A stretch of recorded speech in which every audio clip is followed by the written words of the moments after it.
Salut à tous et bienvenue sur l'écran fou, et aujourd'hui dernière vidéo bilan de 2022 avec le flop série, et je vous cache pas que ça a été difficile parce que cette année on en a eu des sacrées bouses. Et pourtant j'ai pas tout vu, je me suis déjà infligé suffisamment comme ça, surtout dans le cadre de ma nouvelle rubrique, à savoir les spoilers fous. Donc ce sera évidemment un flop établi que sur les séries que j'ai vues, donc il est tout à fait possible qu'il y en ait des bien pires que celles que je vais vous citer, et dans ce cas n'hésitez pas à les citer dans les commentaires ou carrément livrer votre flop de l'année 2022 en matière de série. Donc d'avance, sachez que vous ne verrez pas dans ce flop des pépites comme Resident Evil, Sandman ou encore The Witcher, l'héritage du sang, ou d'ailleurs les premiers retours m'ont direct vacciné, déjà que la saison 2 de The Witcher ne m'avait pas ultra convaincu, et je passe outre d'autres séries du même genre puisque tout ça je n'ai pas vu. Bien sûr, je pense que vous aurez aussi compris que c'est pas avec moi qu'on parlera de séries comme Elite ou encore Emily in Paris ou potentiellement la dernière saison de Mais qui a tué Sarah. Il est totalement hors de question que je subisse de pareils trucs. Alors, comme pour le flop film de 2022, il n'y aura pas de classement, et alors en revanche, parce que oui, dans le flop film, j'avais plutôt tendance à citer des films qui m'ont personnellement déçu plutôt que de foutre les films qui s'avéraient être des bouses évidentes, là ça va être différent dans le sens où mes déceptions sont aussi en grande partie les bouses de 2022. Dans le sens où c'était souvent des contenus à fort potentiel et gros budget, et que tout a été saccagé pour en livrer le pire possible. D'autant que en matière de série, je suis devenu beaucoup plus intransigeant qu'avec les films désormais, ce qui n'était pas le cas avant, parce que maintenant une série, ça écope de budgets colossaux, et surtout quand tu te permets de développer une histoire sur minimum 8 heures, contrairement à un film qui va devoir faire au mieux pour délivrer son scénario en 2 heures, là, t'as clairement le temps nécessaire pour faire les choses bien sur le plan de l'écriture. Et tu peux pas te permettre de jouer de facilité dans tous les sens, ou de cumuler les invraisemblances en te disant que c'est bon, ça va passer, alors qu'à côté de ça, tu vas avoir des grosses phases de remplissage dans tes séries, quoi. Et on commence ce flop série 2022 sur Disney+, avec le livre de Boba Fett. Alors voilà ce que ça donne quand on veut développer une série sur un personnage à la limite du grabataire, sur une histoire inintéressante au possible, puisque si on te vendait un contenu qui traiterait de la prise de pouvoir de Boba Fett sur Tatooine, en vrai, on vous a totalement menti, puisque la série se concentre bientôt plus sur comment il s'est refait une santé après le retour du Jedi, avec de gros relents de Danse avec les loups, et en sachant que sur 7 épisodes, il y en a quand même 2, à savoir les plus acceptables, qui ne concerne même pas le personnage, il est même pas à l'écran. 2 épisodes, tout ça pour finalement faire du teasing de la saison 3 de The Mandalorian, s'il te plaît. Et alors bon, si au moins la forme se tenait, mais c'est juste affligeant de nullité en fait, que ce soit les combats mano à mano où tu comprends que Temuera Morrison, il est plus de la première fraîcheur, ou alors des épisodes avec une course-poursuite en Vespa bridée à 50 km/h dans les rues vides d'une Tatooine 100% numérique. Et alors je parle pas de cet épisode final absolument pourri avec un règlement de compte à hockey choral du pauvre. Bref, s'il y avait quand même potentiellement quelque chose à raconter sur le personnage, puisque ça fait des années qu'ils envisageaient d'en faire quelque chose justement, ils en ont fait ce qu'il y a de pire, et vous savez quoi ? Ils sont même en train de préparer une 2e saison. C'est génial, on va pouvoir faire des spoilers fous, j'ai envie de dire. Alors, pour la suivante, c'est encore chez Netflix, comme quoi ils avaient pas mal de séries dans mon top, mais ils sont pas en reste pour nous livrer justement des trucs foireux, et cette fois il sera question de mercredi. Alors là, voilà ce que ça donne quand on crée une hype autour d'une production et d'une franchise, mais que au final, c'est pour en faire un truc pour ados. Alors, je vais pas revenir sur mes propos, je vous renvoie à ma review, mais pour faire simple, on parle de la famille Addams quand même, et là très clairement, c'est de la teenage série à 2 balles qui ne comprend absolument rien à la force de la franchise d'origine. D'ailleurs, elle ne comprend même pas les personnages. Et pire que tout, c'est Tim Burton derrière ça, quoi. Le mec là, il en est rendu qu'il a plus aucune excuse pour tout ce qu'il a fait ces derniers temps et qui, globalement, était médiocre. Mais ce qui est triste, c'est que cette promo a tout fait pour conditionner le spectateur, et globalement, les gens trouvent ça visiblement assez cool, voire rafraîchissant, c'est ce que j'ai pu dire, et que franchement, faut être apparemment difficile pour pas aimer tout ça, mais faut-il vous préciser que vous êtes en train de défendre une teenage série qui mélange Harry Potter et Enola Holmes ? Tout ça flanqué autour d'un personnage qui de base est censé être totalement psychotique à tendance meurtrière, et que ici, c'est juste une ado arrogante, que tout le monde valide, parce que tu comprends, Jenna Ortega, elle est trop géniale. Bon, on sera pas foutu de te dire en quoi elle est géniale dans le reste de sa filmo, mais c'est pas grave. Enfin, franchement, pour aimer ça, faut vraiment être client de trucs comme Elite ou Hartley Cœur à vif. Je vois vraiment pas comment c'est possible différemment. Formellement, je vais pas m'étaler, mais c'est d'une indigence. Alors là, effectivement, quand on sait que c'est Tim Burton aux commandes et que c'est un matériau de base qui a tout pour permettre à un mec comme Tim Burton de s'éclater et de retrouver de sa superbe, et ben il en fait absolument rien. Mais alors, que dalle quoi. Et alors à la fin, mais c'est claqué au sol, avec des enjeux tout pourris. Enfin bref, si vous l'avez pas vu, franchement, vous pouvez passer votre tour. Alors, série suivante, le blockbuster sériel de chez Paramount+, à savoir Halo. Alors ça partait plutôt pas mal, avec 2 premiers épisodes assez prometteurs visuellement, mais comme souvent quand on s'accapare de grosses franchises, on met le paquet au début pour attirer les futurs abonnés, et après, généralement, c'est la douche froide. Et ben là, on est en plein dedans. Alors, comme je le disais dans ma review, je connais pas les jeux, mais l'histoire est franchement pas terrible. Les acteurs sont tout au mieux corrects, sauf que t'as des personnages qu'on te crée pour te mettre en place des sous-intrigues dont on se fout royalement. Pire, ces trames en deviennent insupportables parce que les personnages le sont tout autant. C'est mal rythmé et alors la fin est d'un dégueulasse, mais même une cinématique de jeu vidéo rend mieux quoi. Disons que c'est regrettable de se dire qu'on veut te raconter une histoire pas dingue avec une forme assez insignifiante passé les 2 premiers épisodes, qui en plus te retire totalement le plaisir ludique du jeu vidéo. Donc bon, à voir comment ils vont orienter tout ça dans la saison 2, mais vu le calvaire que ça a été pour que Halo voit le jour en live, pour moi le rendez-vous est pas à la hauteur, quoi, très clairement. Même si ça se regarde, alors j'ose même pas y imaginer quand t'es fan. Hein. Alors, série suivante, et attention, on va me crier dessus, The Boys, saison 3. Parce que bah ouais, j'ai adoré la saison 1, la 2 pas mal aussi, mais là je suis désolé, c'est pas bien quoi. Pourtant, il y a les idées, mais là, on fait tourner le truc en rond avec des querelles de cours d'école et des comportements complètement débiles de la part des personnages. Homelander, donc le méchant, a le sentiment que chaque fois qu'il pourrait être mis en difficulté, histoire de nuancer un peu le truc, ça finit que le mec est totalement intouchable. Donc on tourne en rond autour de ça. C'est mal écrit et truffé d'incohérences ou de grosses facilités. T'as des personnages qui disparaissent de l'histoire, pouf comme ça, c'est magique. Ok. T'en as qui sont réduits en peau de chagrin. Et alors, ce final du pauvre, s'il te plaît, genre 4 personnes les plus puissantes du monde qui se foutent sur la gueule sur un plateau de télé dans un bâtiment qui est quand même assez haut au sein d'une grande ville, et ça a l'ampleur d'une baston sur le parking d'un rad entre 2 poivreaux, quoi. Et puis, je ne parle pas de cet épisode autour duquel on a bâti la hype pour cette saison, à savoir Hérogasme, qui est une vaste fumisterie promotionnelle. Parce que oui, on nous avait présenté le truc comme étant totalement immoral et tout, que franchement ça allait choquer, que ça pourrait limite finir sur des sites porno. Enfin franchement voilà quoi. Alors que oui, comme je le disais, la matière était là pour en faire un bon rendez-vous, mais franchement c'est du remplissage pour étirer le truc en longueur sur plusieurs autres saisons. Et oui, je me suis vraiment fait chier sur cette saison 3 parce que le côté dénonciateur de la société, effectivement, il y est toujours. Les séquences de gore assez originales, ils sont toujours. Mais le problème qu'il y a, c'est qu'on en a déjà bouffé pendant 2 saisons. Donc si tu veux, c'est un décorum global qu'on connaît déjà. Moi, j'ai besoin qu'on m'apporte autre chose. Il y avait des idées pour nous apporter autre chose, mais malheureusement, elles sont mal amenées, elles sont maltraitées. Enfin voilà, c'est pas à la hauteur des ambitions et surtout, c'est pas à la hauteur du comics. Quand on a lu le comics, on comprend que non, franchement, je suis désolé, ça le vaut pas quoi.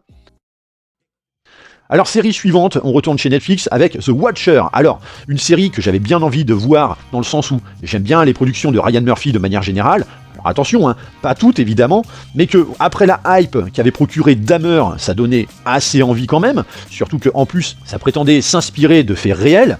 Et je dis prétendait parce que c'est justement tout le problème de cette série.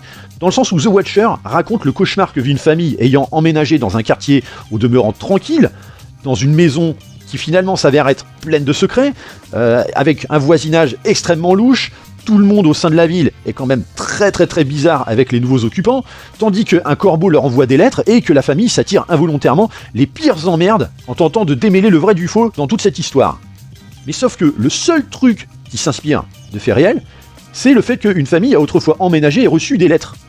Mais par contre, tout ce qui en découle n'est que pure invention, et donc forcément, on est moins impacté par les conséquences, d'autant que c'est vraiment très tiré par les cheveux, d'autant que ça part aussi dans tous les sens, ça n'a ni queue ni tête, tous les personnages sont complètement cons, enfin bref, il n'y a rien qui tient debout, et c'est dommage parce que c'est plutôt bien mis en scène, ça revendique son quota de suspense, même s'il tombe par terre à cause du fait que tout soit débile. Donc oui, ce suspense est réduit à néant, et alors à la fin, mais d'une nullité. Là, tu peux pas t'empêcher de te dire que, ouais, ok, tout ça pour ça. Et en plus, il prévoit une saison 2. Alors, je sais pas, moi, qu'est-ce que vous voulez que je vous dise ? Enfin bref, pour la prochaine série, on retourne chez Mickey pour une production Marvel, à savoir Moon Knight. Alors c'est simple, Moon Knight, c'est une idée de base au demeurant super intéressante, avec un univers original, des personnages qui changent un peu de la recette habituelle de chez Marvel, d'autant que ça cherche pas pour une fois à se rattacher directement au reste du MCU, donc il y a vraiment ce côté un petit peu indépendant, donc ça a au moins le mérite d'être cité. Mais alors, ce pétard mouillé, déjà j'ai rarement vu Oscar Isaac aussi ridicule. Enfin, je sais pas, quand le mec il va chez Denis Villeneuve ou chez Paul Schrader, il est juste incroyable en tant qu'acteur, et quand il est chez Disney, c'est un putain de guignol. À un moment, va peut-être falloir prendre conscience de ça chez Disney, non ? Non, vous croyez pas ? Sachant que derrière, l'histoire est complètement pourrie, ça tourne en rond dès le départ, c'est pas spectaculaire pour un sou à l'exception peut-être de l'épisode final qui nous offre d'un côté un duel digne de Daredevil le film, donc ça en dit long, hein, et de l'autre côté un autre duel à l'échelle de Godzilla vs Kong, à côté d'une pyramide, mais c'est tellement moche que t'as l'impression de revoir le final des épisodes des Power Rangers, tu sais, quand un robot géant et un monstre se foutent sur la gueule au milieu de maquettes en carton. Au final, aussitôt regardé, Moon Knight, c'est aussitôt oublié dans le sens où, oui, tu fais abstraction de ce final ridicule, impossible de te souvenir de quoi que ce soit. C'est dire, je me rappelais même plus que c'était Ethan Hawke qui jouait le méchant, alors que putain, pourtant, Ethan Hawke, quoi. Alors qu'en plus, à mon sens, c'est peut-être celui qui sauve un peu plus la mise dans cette série. Donc, si vous ne l'avez pas vu, vous pouvez passer votre tour, vous allez vraiment vous faire chier devant Moon Knight. Maintenant, direction Amazon et la Terre du Milieu, avec la série la plus chère jamais produite, à savoir Les Anneaux de Pouvoir, qui prend place dans l'univers du Seigneur d'Anus. Non, si vous pensiez que c'était lié au Seigneur des Anneaux, c'est vous méprendre au plus haut point. Donc oui, je l'ai rebaptisé Seigneur d'Anus, ainsi parce que, avec cette série, passez-moi le terme, même s'il est empreint de vulgarité, mais ils nous l'ont quand même bien mis profond, quoi. Alors, je vais pas épiloguer pendant des plombes sur ce truc, hein. Si vous le souhaitez, j'ai fait des reviews spoiler-foo dont tous les liens seront en description pour vous montrer à quel point c'était mauvais, débile, avec des acteurs en plein ramassage de fraises. Alors oui, formellement, les 2 premiers épisodes faisaient illusion, parce que comme toujours, faut mettre le paquet sur les 2 premiers épisodes, mais après, tu te demandais où était passé le budget, bordel. Notamment avec des batailles d'une ampleur équivalent à un brouhaha en pleine cour de récréation d'une école primaire, s'il te plaît, et donc série lauréate de la palme du remplissage par excellence, avec carrément des épisodes qui servent strictement à rien, puisque finalement t'as des épisodes, ils vont partir du point A pour aller au point B, l'épisode suivant ça va être on part du point B, mais pas pour aller au point C, pour repartir au point A. Donc voilà quoi, c'est vraiment c'est affligeant. En plus de ça, c'est flanqué de sous-intrigues dont on se fout comme de l'an 40.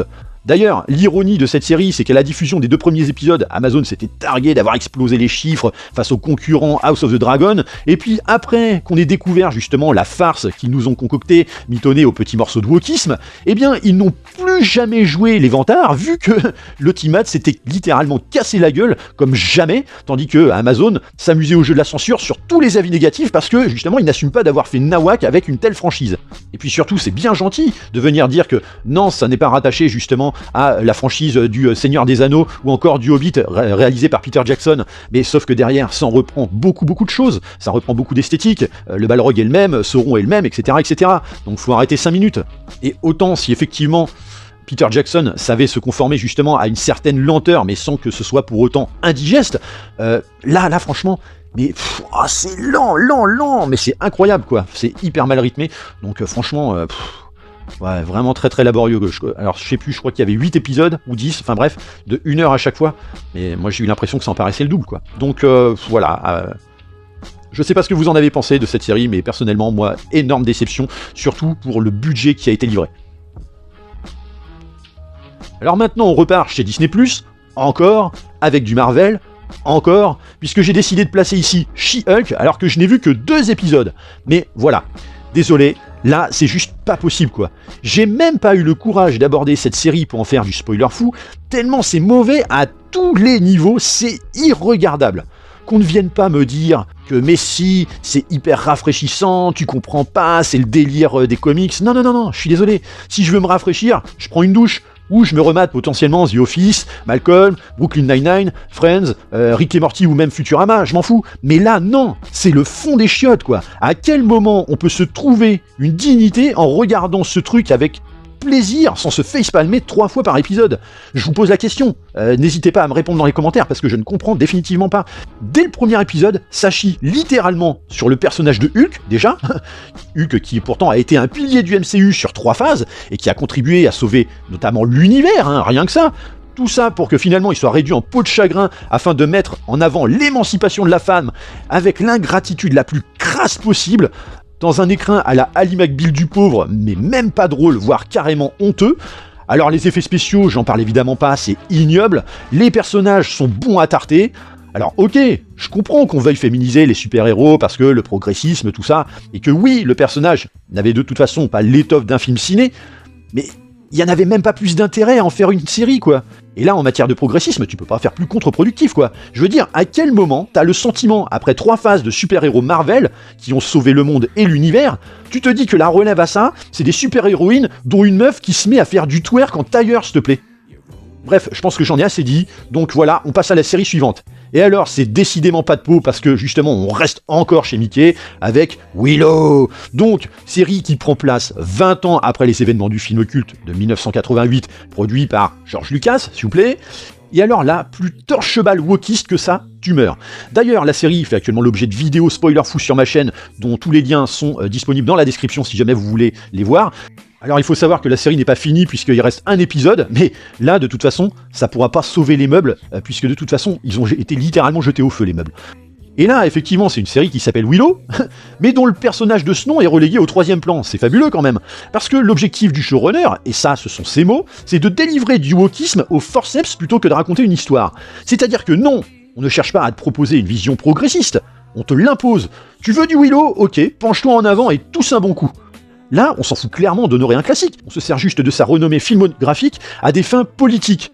D'autant qu'en plus du wokisme, les personnages sont horribles. Là, il n'y a pas d'autre mot. Même un gamin de 10 ans sait mieux écrire des personnages. C'est d'une qualité formelle indigente et parfois mais digne d'un nanar. C'est débile et incohérent à longueur de temps. Enfin voilà, de toute façon, c'est pas compliqué. Si je continue la série, c'est pas par plaisir du masochisme, hein. Je le fais parce que je sais qu'il y a pas mal de mes abonnés qui ont l'air d'apprécier mes spoilers fous. Donc voilà, ça me fait plaisir pour eux, mais sans quoi j'aurais arrêté au 3e épisode, hein, très clairement, hein, voire peut-être même avant. Donc voilà, de l'heroic fantasy pour gamins de 12 ans, sur une musique aussi épique qu'une playlist Spotify que tu prends dans le téléphone d'une adolescente en pleine crise et en quête de rébellion et de liberté. Bref, vu le massacre, on croise quand même un minimum les doigts, vu que bon, la série a complètement floppé aux États-Unis et visiblement la pré-production de la saison 2 serait pas mal en danger, donc tant mieux. Mais on se demande du coup, quel autre culte Disney va bien pouvoir réduire en miettes à la place ? Et là, je vous cache pas que j'ai déjà ma petite idée, puisqu'ils sont en train de travailler sur une autre série, issue d'un culte cinématographique, à savoir Alien. Voilà, bon appétit. Et pour terminer ce flop 2022, toujours Disney, évidemment, avec Obi-Wan Kenobi. Alors je suis désolé, hein, mais sur l'échelle de l'irrespect et du foutage de gueule qui va de 0 à 10, là on est à 12. J'ai rarement vu ça. C'est-à-dire que bon, déjà on décide de te prendre 3 personnages iconiques de l'univers Star Wars, pardon, je corrige, 3 personnages iconiques du cinéma. Et on décide de te les transposer dans une série, donc déjà sur ce postulat, ça va pas. Et pire, on décide de te faire se rencontrer tout ce petit monde, alors que si on se base sur les 2 trilogies de George Lucas, hein, qui sont censées servir de bible, toute appréciation mise à part, vu que la série se situe entre les deux, ces personnages, logiquement, n'auraient jamais dû se rencontrer. Donc voilà le pied de nez fait à la franchise et aux fans. Et oui, je sais, certains pourront me dire que ouais, de toute façon, c'est toujours le même problème avec les fans, c'est que vous acceptez plus rien. Sauf que non, moi j'ai rien contre de bonnes propositions, mais là c'en est pas une. Et ça chie en plus littéralement sur le film sans lequel l'univers Star Wars n'aurait jamais vu le jour, à savoir l'épisode 4, Un Nouvel Espoir. Alors, faut quand même savoir qu'ils avaient au départ plusieurs intentions chez Disney autour de Obi-Wan Kenobi. Pendant un temps, ils voulaient en faire un film, puis une série sur 3 longs épisodes, mais sauf que au niveau de l'histoire, ça matchait pas. Du coup, on nous a pondu probablement pire. Alors, je vais pas rentrer dans les détails, surtout que la série avait elle aussi fait l'objet de reviews spoiler fous. C'était la première fois que je me livrais à cet exercice, donc pareil, les liens sont en description. Mais c'était effectivement un florilège d'incohérences et de conneries qu'on avait rarement atteint, quoi. D'une fainéantise visuelle, mais mon Dieu, oh là là, avec des personnages insupportables et écrits à la truelle, et donc une série qui ne s'appuyait finalement que sur une chose, l'intention de ne séduire que par le fanservice, mais du fanservice façon Wish, quoi. Je crois qu'on pouvait pas prendre plus pour des cons les fans qu'à travers la série Obi-Wan Kenobi, hein. C'est pas possible. C'est dire, même la post-logie, que je n'aime pas, se tient à mon sens beaucoup mieux. Et alors moi j'aimerais savoir, Parce que je ne sais pas justement comment, quand tu t'appelles Kathleen Kennedy, que ton bilan en tant que patronne de Lucasfilm fait état de pas mal de coquilles, tu peux trouver la force de te regarder avec fierté dans une glace en te disant que c'est toi qui as produit cette merde. Alors que t'as été formé en plus à bonne école, sous Lucas et Spielberg, quoi. Mais moi, ce qui me chagrine le plus, c'est que tout ça, c'est que le début. Parce que la série, elle a cartonné, et là, on se rend compte que, franchement, on a déjà perdu notre lutte contre la médiocrité, c'est pas possible autrement. Donc une médiocrité qui a tout simplement été greenlightée par le public, mais je suis désolé, moi, les gens qui aiment, je vous pose la question, comment on peut trouver du plaisir dans une série qui cancelle un héritage de 50 piges ? Comment on peut s'extasier devant un affrontement au sabre laser au milieu d'un chantier de gravats ? Comment on peut valider que le pouvoir de la force n'existe que lorsque le scénario le décide ? Bref, les fans de cette série, expliquez-moi parce que je ne comprends pas. Surtout quand je vous lis certains me dire que de toute façon, ça y est, Star Wars a retrouvé de sa superbe grâce à cette série, quoi. Donc voilà, pour moi, pire série de l'année, et ça me fait mal pour Ewan McGregor de s'être lancé dans cette galère. Mais voilà, quand on fait le bilan, puisque Disney+ remporte haut la main le plus de place dans ce flop, on constate effectivement le dessein de Mickey de jouer sur des franchises de la pop culture pour en faire des chevaux de bataille dans leur intention d'imposer des visions wokistes sans aucune réelle motivation finalement d'y apporter un semblant d'histoire ou de créativité, d'autant qu'ils ont dit qu'ils allaient redoubler d'efforts dans ce sens, même s'ils savent que dans la majorité des cas, ça fait pas bonne recette. Et ils ont beau avoir viré Bob Chapek, Bob Iger a confirmé que de toute façon, il continuerait dans cette voie-là. Donc c'est mal barré pour les années à venir. Donc voilà, j'en ai fini pour ce flop série 2022, année sacrément gratinée quand même, et d'ailleurs, quand on voit la différence entre le top et le flop série, on constate que tout ce qui merde, effectivement, c'est tout ce qui est lié à la surexploitation de grosses franchises à seule fin de motiver à des abonnements et à rien d'autre. Donc bon voilà, je vais m'arrêter là, mais comme je le dis, ça ne reflète que mon point de vue, et d'ailleurs, si vous souhaitez en discuter et partager votre flop, n'hésitez pas à passer par la case commentaires. Comme d'habitude, je vous invite également à liker et partager cette vidéo pour m'aider à apporter un petit peu plus de visibilité. N'hésitez pas aussi à vous abonner à la chaîne pour vous tenir informé des prochains contenus, et on se retrouve très rapidement pour une prochaine review. Bye!